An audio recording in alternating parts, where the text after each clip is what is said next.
다 같이 합장하시고 제가 한송하면 따라서 하도록 하겠습니다. 무상심심이묘법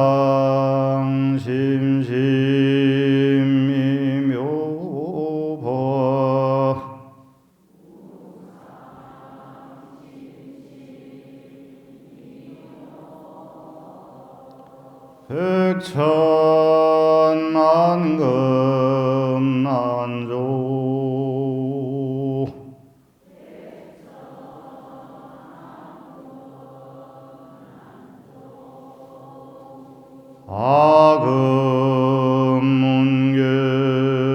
아금문견득수지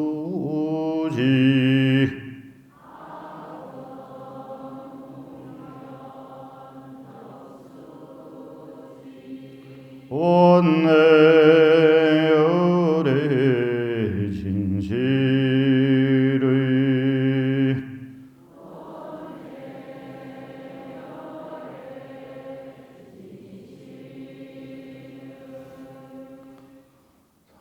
바로 하시고 한 달 동안 잘 계셨습니까? 방금 한 건 이제 청법 개송이라고 합니다. 예전에 중국의 여황제였던 측천무후가 지었다라고 설로 전해집니다. 당나라의 여황제였던 측천무후는 원래 불심이 굉장히 지극했다라고 합니다. 불심뿐만 아니라 자기의 그 통치 철학 기반으로 부처님의 가르침을 선택을 해서 국사로 법사 스님들을 옆에 많이 모시고 늘상 부처님 경전 듣기를 좋아했다고 합니다. 그러다 보니까 부처님 말씀을 들을 때 어떤 특별한 의식이 있으면 좋겠다라고 해서 지은 개송이 방금 한 무상심심미묘법 백천만금 난조 아금문견득수지 원해열의 진실이. 이제 여러분들이 이걸 좀 익혀두시면 좋은 게 전통이라고 하는 것은 단절되기 시작하면 금방 끊어집니다. 어느 사회인가 뭐 현대화 하다 보니 여러 가지 전통적으로 내려오던 방법들 또는 의식들 이런 것들이 점점 사라져 가고 있는 현실입니다. 그래서 방금 요 음을 잘 기억을 하셨다가 계속 따라 하시면 어느 사회인가 좀 되겠죠. 여러분들이 한 거랑 제가 한 거랑 좀 차이가 나죠, 그죠? 여러분들 한 거보다는 제가 한 게 더 전통에 가깝지 않겠습니까? 그죠? 잘 들으시고 음치가 여기서 이제 음치인가 아닌가가 이제 들통이 납니다. 자, 한번 해봅시다. 제가 한송하고 여러분들이 따라하는 방식으로 하겠습니다.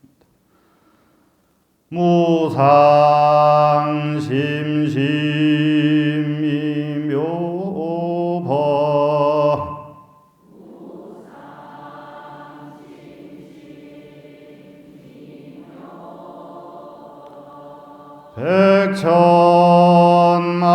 백천만금 난조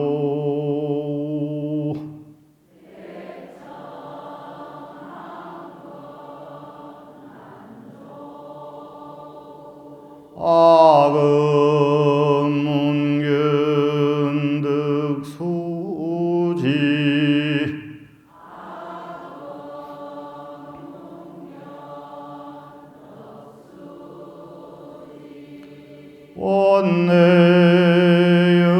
원내열의 진실의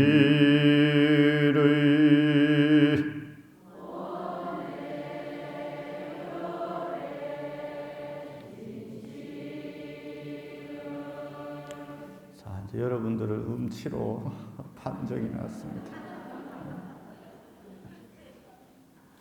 이게 쉽지가 않아요. 처음 스님들이 출가를 해서 창불이라고 또는 선창이라고 합니다. 창불은 그야말로 이제 부처님의 말씀, 부처님의 명호를 외는 것을 창불이라고 하고, 선창이라고 하는 것은 큰절에는 이제 보통 일반적으로 선창자가 따로 있고 후창 대중은 같이 따라하는 방식으로 합니다. 불교에서는 이게 굉장히 중요한 게 부처님의 경전 자체가 이 송으로 시작이 되었어요. 송이라고 하는 말은 우리 많이 쓰잖아요. 영어로만 송이 아니고 불가에 이 동양에서도 노래하는 것을 송이라고 합니다. 송. 개송송자 들어봤죠? 송이라고 합니다. 이 연우를 거슬러 올라가면 부처님 당시에 부처님 말씀을 기록하기 시작한 첫 번째 모임이 이 문자로 시작된 것이 아니고 노래로 시작이 됩니다. 노래로. 이제 여러분들이 익숙한 단어가 이제 여시아문이란 말 있잖아요. 네? 들어보셨어요? 이와 같이 내가 들었다. 이 시작이 노래입니다. 부처님의 말씀이 부처님이 열반하시고 난 뒤에 점점 잊혀지는 것을 염려한 큰 스님들이 모여가지고 이러다가는 부처님의 말씀이 사라질 수 있다. 그러니까 우리가 들은 바를 모인 김에 들은 바를 한번 이야기해보자. 그래서 이제 시작이 됩니다. 그때 노래를 잘하시는 스님들이 앞에 나서셔서 찬탄송을 외우는 거죠. 이게 시작이에요. 그래서 이 우리나라뿐만 아니라 불교의 전통은 기본적으로 은유를 붙여서 외우는 것으로부터 시작이 됩니다. 요게 이제 그대로 지금까지 내려와요. 지금까지 내려오는 신앙의 형태, 신행의 형태가 바로 우리 뭘 해요? 천수경을 독송하잖아요. 독경이 아니라 독송하잖아요. 읽고 외운다는 말이거든요. 그 다음에 앞에 두 마디가 더 붙으면 수지 독송이잖아요. 뒤에 더 붙으면 수지 독송 연설. 수지하고 독송하고 연설하라. 이것이 부처님 제자가 해야 될 일 가운데 가장 중요한 겁니다. 수지는 늘 경전을 가까이 하는 것을 수지라 할 것이고, 수지. 근데 이 경전은 일반 경전과 일반 책과는 다르단 말이에요. 일반 책과는 다르단 말이에요. 그래서 성스럽게, 존귀하게, 공경하는 마음으로. 그래서 밟지 마라, 넘지 마라, 침 뱉지 마라, 침 묻혀서 넘기지 마라. 이러한 것들이 행동으로 나타날 때 이 사람의 공부가, 이 사람의 수행이 깊은가, 깊지 않은가를 알 수가 있습니다. 정보의 홍수 시대가 돼가지고 핸드폰을 조금만 열면, 조금만 검색하면 온갖 것들이 넘쳐나죠. 책들도 앉아서 내가 필요하기만 하면 몇 번 터치만 하면 내 앞으로 책이 딱 날라오는 시대이긴 합니다. 그러나 우리의 몸가짐이 어떠한가를 보면 그 사람의 마음가짐이 어떠한가를 알 수가 있습니다. 일반 책을 대하는 태도와 경전을 대하는 태도는 분명히 달라야 되겠죠. 그 정점에 있는 마음가짐, 몸가짐이 바로 방금 우리가 같이 합송한 무상심심 미묘법 백천만급 난조 아금문견득수지 원해열의 진실의 엄청 많이 들어보셨을 거고 많이 스님들로부터 법문도 들으셨을 겁니다. 그럼에도 불구하고 우리가 근본 자리로 돌아가서 반드시 명심해야 할 내용이 법문을 들을 때 이 마음가짐이거든요. 법문이 강의가, 강설이, 기도가 이루어지느냐 이루어지지 않느냐의 가장 중요한 핵심 포인트가 무엇이냐 그러면 내 마음이 기도에 얼만큼 하나 되어 있는가, 이게 중요하거든요. 부처님 말씀을 공부하는 건 역시 마찬가지입니다. 내 마음이 얼마만큼 하나 되어 있는가, 이게 중요합니다. 명심하셔야 될 것은, 인간은 배운 게 많을수록 본 게 많을수록 이 상념의 말들이 마구마구 뛰어다니기 시작합니다. 법사스님의 말에 길을 쫑긋 세우다가도 자기와 조금 관계 있는 이야기거나 익숙한 말이거나 많이 들은 이야기가 나오면 자기 식대로 이 안테나가 막 회로가 돌아가기 시작해요. 그러나 그것은 언제까지나 자기의 생각이죠. 법사스님의 생각이 아닙니다. 제가 말하고자 하는 무상심심미묘법의 핵심과 내용과 깊이와 여러분들이 듣고 이해하고 머릿속에 담겨있고 마음속에 들어있는 무상심심미묘법이 같겠습니까? 다르겠습니까? 수준의 높고 낮음이 아니라 각각 살아온 방식이나 이해의 깊이와 이해의 정도가 다 다르겠죠. 여기서 저 수준이 높다, 여러분들의 수준이 낮다라는 뜻이 아닙니다. 각각의 이해도와 성취도가 다르다는 거죠. 이것을 법문 들을 때 주의해야 될 것으로 스님들이 늘 이야기하는 게 이게 관문상이라 그럽니다. 관문상.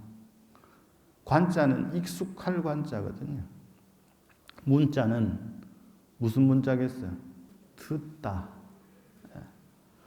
좀 많이 들어본 이야기인데. 먼저 생각이 그렇게 난단 말이에요. 먼저 생각이. 저 비슷한 내용 어디서 본 것 같은데. 저 비슷한 거 어디서 들은 것 같은데. 이게 인간이 가지고 있는 업의 활동 영역입니다. 인간은 기본적으로 내 회로 속에 들어있는 것이, 내가 가지고 있는 정보를 외부로부터 듣잖아요.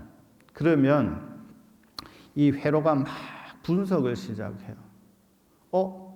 저거 어디서 들은 건데, 저거 그때 어떤 스님한테 들은 건데, 저거 어떤 방송에서 들은 건데, 저거 어떤 책에서 본 건데, 저거랑 좀 다른데, 그 스님 그렇게 이야기 안 했는데, 라고 생각의 파장은 끊임없이 이렇게 치달리기 시작해요. 집중한다라고 하는 것이 이토록 쉽지가 않습니다. 그러니 경전을 대할 때, 경전에 임할 때 무상심심미묘법, 이 부처님의 가르침은 무상, 위가 없고 심심, 깊고 깊어서, 이 말은 우리의 익숙한 말로 하면, 큰 스님들이 많이 하시는 말을 빌리면 대방광이에요. 무상, 심심, 미묘, 법. 그랬으니까 무상이라고 하는 것은 더 이상 이 법보다, 무상, 심심, 미묘는 다 이 법을 수식하는 말이거든요. 부처님의 법이라고 하는 것은, 가르침이라고 하는 것은, 진리라고 하는 것은 비교할 대상이 없다. 무상. 비교할 깊이가 없다. 심심. 얼마나 미묘한지, 이걸 존경하는 종자 범자 스님께서는 묘하다 그러죠. 묘하다. 딱히 뭐라고 표현할 방법이 없어. 묘한 일이다. 묘한 일이다. 근데 왜 묘하다라고 말씀을 하셨는가? 세월이 1년, 2년, 3년, 4년, 10년, 20년, 몇십 년 지나면서 이 이해의 강도가, 이해의 깊이가 나의 그릇이 깨어지는 만큼 다르게 다가온단 말이에요. 그래서 부처님의 가르침은 미증유라 그럽니다. 미증유, 일찍이 없었던 거다. 여태 있던 것이 아니고 일찍이 없던 거다. 그래서 사람들이 호의 불신한다. 여우가 의심이 많은 것처럼 호의는 여우의 의심이거든요. 이 여우는 가다가 계속 뒤돌아보는 이유가 의심이 많아서 그렇다. 그래서 의심이 많은 동물로 여우를 꼽습니다. 그래서 호의, 여우처럼 의심하면서 불신, 믿지 않는다. 무엇을? 부처님의 가르침을. 믿다가도 조금만 다른 경계가 펼쳐지면 또 믿지 않는다. 불신한다. 마치 무엇과 같이? 호의, 여우의 의심과 같이. 무상, 심심, 미묘, 법. 부처님의 법은, 부처님의 가르침은 무상, 위할 것이 없고, 심심, 깊고 미묘하다. 왜 미묘하냐? 수많은 철학들은 정해진 규칙이 있고 정해진 답이 있어요. 근데 부처님의 가르침도 정해진 답은 있지만 우리의 질문의 여하에 따라서, 질문의 수준에 따라서, 질문하는 사람의 성취도에 따라서 끊임없이 변화한단 말이에요. 이걸 명심하셔야 돼요. 법문을 듣는 사람들, 부처님의 가르침을 공부하는 사람들, 기도에 임하는 수행자들은 나 스스로의 그릇을 끊임없이 깨어 부시기 위해서 기도를 하는 거거든요. 목적 자체가 거기에 있어야 됩니다. 그러고 나면 나의 그릇이 커지고 나의 정해진 틀이 깨어지면 그때 비로소 부처님의 가르침은 빛을 발하기 시작하거든요. 그래서 그릇이 굉장히 중요한데 우리는 과연 부처님의 가르침을 담을 그릇을 만들어 두었는가? 무상, 심심, 미묘, 법, 백천만급 난조. 이 말도 지금의 기준으로 치면 안 맞죠. 백천만급 난조. 부처님의 가르침이 한량없는 세월 동안 정말 만나기 어렵다. 근데 지금은 아니에요. 지금은 틀기만 하면 저 죽은 스님부터 산 스님, 저 미국 스님, 영국 스님, 인도 스님, 독일 스님, 스님들 뿐이겠어요. 조탁하는 사람들은 이 조그만한 이 핸드폰 속에 다 들어있잖아요. 근데 백천만급 난조가 웬 말이야? 네? 필요하면 여기 유튜브에 이렇게 쳐가지고 하는 거 이렇게 치면 천수경 딱 치면 천수경에 대해서 수많은 사람들이 한 이야기들이 막 뜰 건데 백천만급 난조가 웬 말이냐 이 말이야. 자, 끊임없이 저는 여러분들에게 저 스스로도 마찬가지입니다만 질문을 계속 던져야 돼요. 그래야만 그 속에서 자기 자신이 답을 찾으려고 하는 움직임이 생겨납니다. 불교의 위대함, 불교가 다른 종교와의 다른 점은 철저히 자기 자신 속에서 답을 찾아야 된다는 거죠. 그리고 들여다보면 자기 자신이 자기 문제에 대한 답은 제일 잘 알고 있습니다.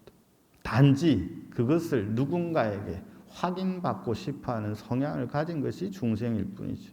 만약에 누군가에 의지하는 경도가 세다면 그 사람은 점점 자기 자신에게 의지하는 것으로 바꾸어 나가야 됩니다. 그래야만 부처님의 제자가 되죠. 그래야만 참다운 불자라고 할 수 있습니다. 그래야만 부처님의 가르침을 따르는 수행자라고 할 수가 있겠죠. 자, 이 말씀을 왜 드리냐 그러면 우리가 입으로 무상, 심심, 미묘, 백천만급 난조, 부처님의 법이요, 위대한 법이요, 한량없는 시간 동안 만나기 어려웠다. 아니죠. 시작부터 틀린 거예요. 지금 우리가 마음만 가지면 얼마든지 만날 수 있고 볼 수 있고 들을 수 있는데 이러한 시대에 진정한 참다운 가치를 만나기는 쉽지 않다는 거죠. 수많은 곳에서 천수경에 대해서 이야기를 하지만 그 가운데 과연 참된 의미를 전달하는 것도 많겠지만 이 유통되는 정보에는 가공의 단계를 거친단 말이에요. 가공의 단계를 거친단 말이에요. 그 말은 뭐냐 그러면 편집하다가 잘릴 수도 있고 말을 하다 보면 본인의 의지와 다르게 말을 할 수도 있고 말을 하다 보면 이렇게 갈래가 똑바로 가지를 않습니다. 그러면 한번 녹음된 거, 녹화된 건 고칠 수가 있나요, 없나요? 고칠 수가 없어요. 녹화된 것들은, 편집된 것들은. 근데 우리에게 그것이 어느 날 딱 받아들여졌을 때 우리가 이게 좋다라고 생각을 딱 하는 순간 이 정보는 확실한 정보로 바뀌어 버려요. 말한 사람이 권위가 있는 사람이거나 학력이 뛰어난 사람이거나 하는 경우에는 더더욱 그렇죠. 똑같은 말을 한 사람을 두고 하나의 말을 두고 두 그룹의 사람을 내세워서 실험한 결과들이 있습니다. 한 사람은 지독한 한 여인만을 사랑을 한 사람, 그리고 늘 평생을 채식을 한 사람, 실질적으로 험한 말이라고는 한 적이 없는 사람이 있고, 늘 수많은 여인들과 바람을 피웠으며 수많은 거친 음식, 거친 은사로 유명한 사람이 있다. 이 가운데 히틀러는 누굴까라고 질문을 던졌을 때 대다수의 사람들은 히틀러를 육식의 남봉꾼에 막말하는 사람이 히틀러일 것이라 라고 꼽았어요. 근데 실제로 딱 정답을 열어보니 히틀러는 채식주의자의 한 여인만을 사랑했고 평소에 험한 말을 한 적이 없다. 단지 연설을 잘했을 뿐이지. 또 한 사람은 위대한 영웅으로 꼽히는 처칠인데 이 사람은 막말에 폭언에 주사에 사생활이 문란하기로 유명한 사람이란 말이에요. 근데 한 사람은 영웅으로 칭송을 받고 한 사람은 전범으로 세상이 아주 안 좋게 평가하는 사람이죠. 근데 이 두 사람의 삶의 방향은 전혀 달랐다는 사실이에요. 무상심신민묘법 백천만급 난조우에서 우리가 특히 백천만급 난조우에서 중요하게 생각해야 될 것은 뭐냐 그러면 내가 지금 이 순간에 얼만큼 집중하고 있는가에 대한 이야기라고 보시면 됩니다. 백천만급 난조우만큼 간절하게 절박하게 이 가르침을 듣고 있는가, 집중하고 있는가. 이것을 초발심에서는 열이박빙 그래요. 법문을 들을 때 어떤 자세로 법문을 들어야 되느냐. 마치 한 발짝이라도 잘못 디디면 깨어지는 얼음 위를 걷는 것과 같이. 그걸 열이박빙 그러거든요. 엄청 집중한 상태를 이야기를 합니다. 열이박빙이라고 하는 것은 왜? 차면 지금 물속으로 빠져서 삶과 죽음의 경계에 있단 말이에요. 그 다음에 어떤 마음가짐으로 해야 되느냐? 여구두연, 머리에 불 붙은 것처럼. 너무 했나요? 갑자기 머리에 불 붙은 것처럼, 얇은 얼음 위를 걷는 것처럼 이러니까 너무 긴장된다 하죠. 무상심신민묘 부처님의 가르침은 정말 위대한 가르침이라 쉽게 만나기 어렵다. 백천만급 난조우 아금문견득수지. 내가 지금 들을 수 있게 되었으니, 접할 수 있게 되었으니, 공부할 수 있게 되었으니, 아금등문에만도 이렇게 다양한 번역이 나와요. 내가 지금 보고 듣고 지니오니 이렇게 딱 정형화시켜 버리면 이게 글쓰기 어려움이에요. 지금 이렇게 설명을 못하죠. 보고 듣고 외우노니, 보고 듣고 지니오니, 아금문견득수지. 제가 지금 문견 듣고 보고 듣고 지니오니 득수지하게 되었으니 원해열의 진실의 원컨대 열애의 참된 뜻을 알게 하옵소서. 이게 이제 법문에 임하는 자세에 대한 이야기.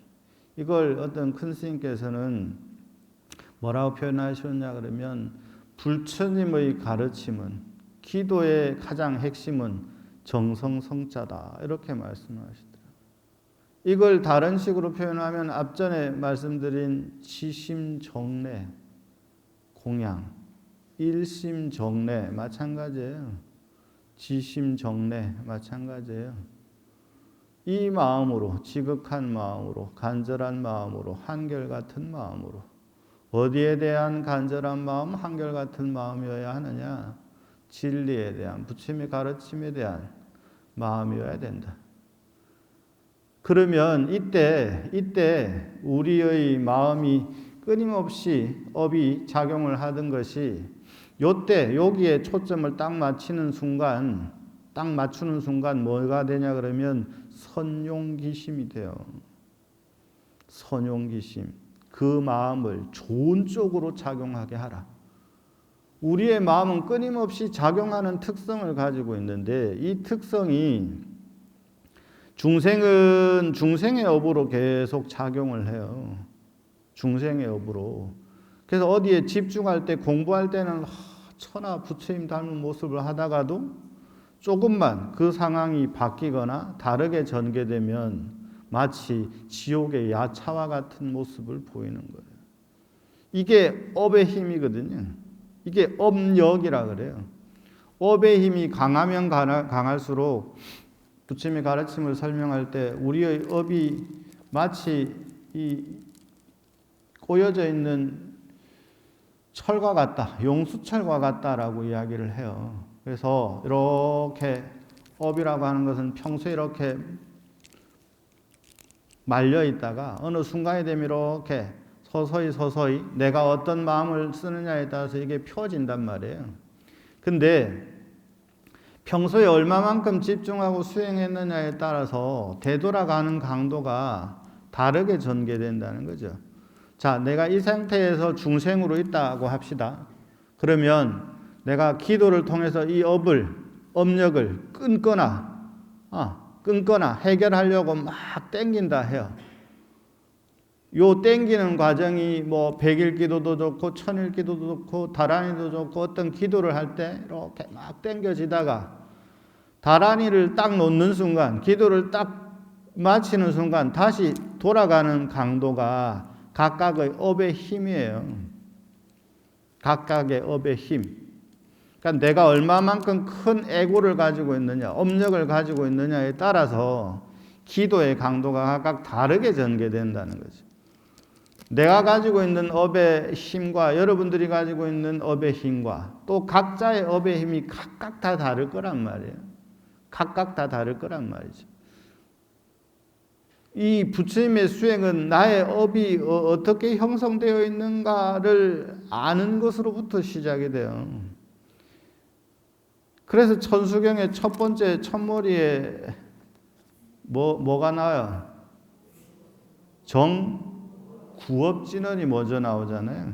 근데 원래는 저번에도 말씀드린 것처럼 이 앞에 정신업진언이 먼저 있어야 돼요. 정신업진언, 정구업진언, 정의업진언 하고서 들어가는 거예요. 이게 경전에 들어갈 때, 경전에 임할 때 항상 개경계 부분, 우리가 개경계만 먼저 하잖아요.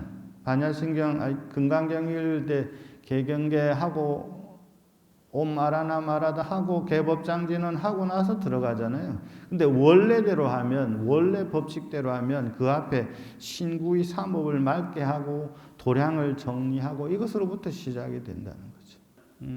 이달의 핵심은 무상심신비묘법 백천만금난조 아금문견득 수지 원해열의 진실의 이 네 구절을 명심하시고 기억하시고 그 다음에 음치에서 벗어나기 위해서 우리가 마지막으로 이 개송 같이 하면서 오늘 본문 마치도록 하겠습니다.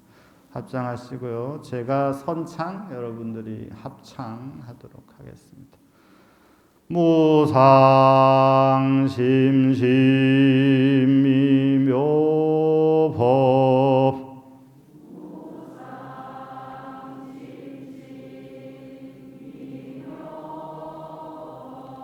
백천만금 난조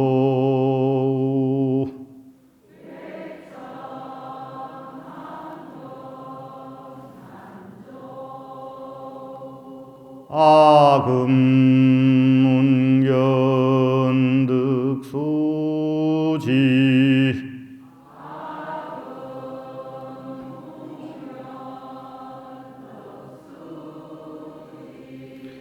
원내 열의 진실의